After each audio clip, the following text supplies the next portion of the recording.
Hello there, viewers. Today I'm going to be talking about Mission Impossible Rogue Nation, or Mission Impossible 5, if you will. And I thought it was a very, very high-octane movie. That doesn't mean I'm saying it's great. I thought it was a good action film. It had very, very good set pieces. But I also have to complain a little bit about the tropey kind of story, you know? The story that kind of made me feel bummed out at the end because the bad guy didn't even matter to me.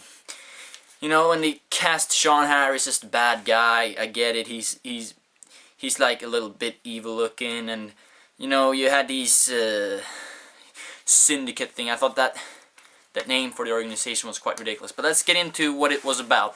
So Ethan Hunt is on a mission.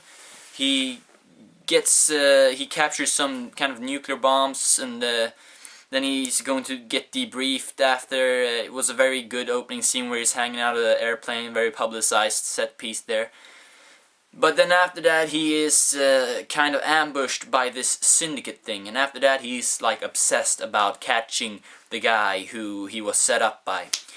And so he goes on a chase worldwide, and as that happens the IMF is disavowed, and the character played by Alec Baldwin runs the CIA. He like kind of takes over the IMF agents, but Ethan Hunt is going rogue. So while CIA tries to capture Hunt, Hunt is trying to get the syndicate out of operational order, and so therefore Hunt tries to get the help of Benji in Vienna. And that's where things starts going sour, and I'm not gonna spoil anything else. Just that Rebecca Ferguson and Jens Sultan in the movie, they are actually Swedish, and I am Swedish. So I thought I'd say something about that. I had to address that because, you know, there are some scenes where they're talking Swedish, and I just have to say those scenes were utterly ridiculous, and that might also be why I kind of lowered, you know. The things they said in Swedish to each other was like something that if it was said in English would be like an 80s action movie cliche. It was super ridiculous, and I looked around in the cinema while I was seeing it, and I saw people being like, what are they talking about? It made me squirm.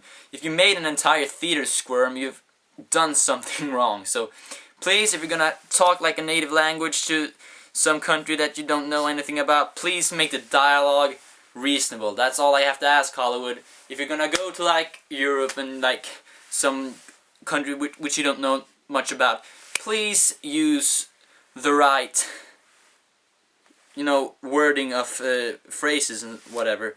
Please use it so it doesn't become ridiculous. That's all I had to say. And now to the movie.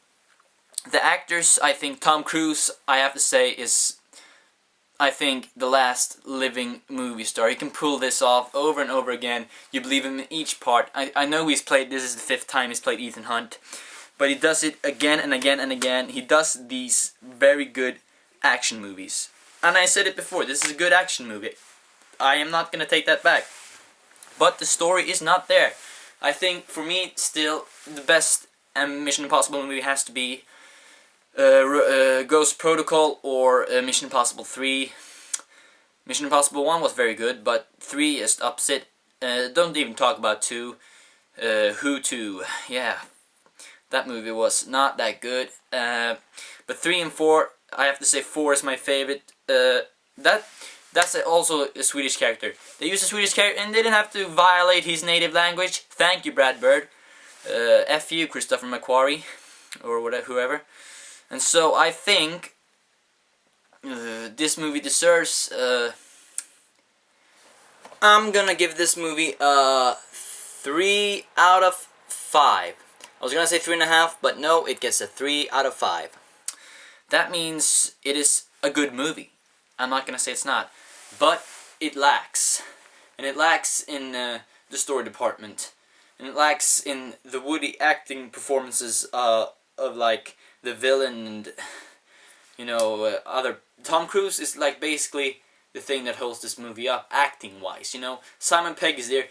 he's trying to be funny. I don't think Simon Pegg pulled it off in part 3 and part 4. In this movie, he's just annoying. I don't like Simon Pegg in this this installment. They brought Ving Rhames back, and that's great, but, you know, maybe give Ving Rhames something to do. Not just, like, going around, you know, in a car. And then Jeremy Renner was back also. And he was like, he was perfectly fine, you know. He didn't have, like, a big part, you know. He just cashed that check, man. He cashed that check. What am I supposed to say?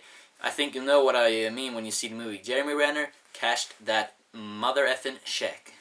And, you know, Rebecca Ferguson, she was trying to break into Hollywood. She did her thing. She was solid, you know, nothing great there. Nothing, like, she didn't, like, create her own character or nothing. It was like Mission Impossible Woman Part 5, you know. He didn't really have to give her a name, really. She was just there to be, like, something to look at. Oh, here's a sexy lady coming out of the pool. Oh, here's a sexy lady going up the stairs wiggling her ass. So, yeah, she did her thing. She's maybe gonna land another Hollywood movie soon. Go Sweden! Woo! And also, I think Sean Harris was wooden. I said it before. He was just like, oh, I'm creepy, and my voice cracks. Oh, yes. And so, therefore, I think the villain part, yeah, don't even get me started about it again. I don't want to talk about the villain anymore because he sucked. You know, great villain, Philip Seymour Hoffman. Like, adequate villain, Mikael Nyqvist in Ghost Protocol. You know, those are, that's how to make villains. This was not a good villain, I'm sorry to say it. So, that's the main reasons for lowering the score. Set pieces, though, very good action-wise. I don't know if this is in IMAX in the States or in anywhere places. But this movie is not in IMAX in Sweden because you want to know why? We don't have a IMAX theater yet. It's gonna come up this fall.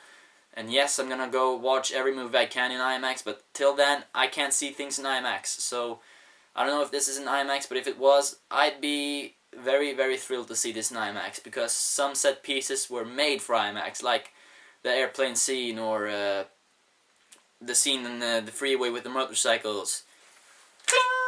Tom Cruise on a motorcycle, woo! For anyone who watches CinemaSins. And also, I think this movie deserves a 6 out of 10. Because you can't live on set pieces. You need the story, you need good characters. But also, it's gonna earn its money. It's gonna probably make the producers want to make it part 6. And also, I think this is a perfectly adequate installment in the Mission Impossible franchise. It could have gone worse. You know, but it's in the middle. It's in the middle right there. I think, yeah. It's probably not going to be remembered as the best Mission Impossible movie, but it's not going to be remembered as the worst either. So, thank you. Yeah, and also I'd like to say I've got some more free digital copies. As explained in the previous video, I got digital copies because I ordered my movies from the States and they don't work in Europe, the codes. So, I've got 2 digital copies to give out, and if you want them, I know I'll give one to those. I'll give one per person, of course. So if you want them, you just hit me up on Twitter at SimonGull7. That should be Simon, and Gull is Gull, and then 7 is a 7 like that. And yeah, hit me up on Twitter, and I wouldn't mind being followed, or if you left a like in the video and you know, left a comment or something on how I should progress. You know, what you think about my opinions, what you think. So yeah, definitely do that. What up?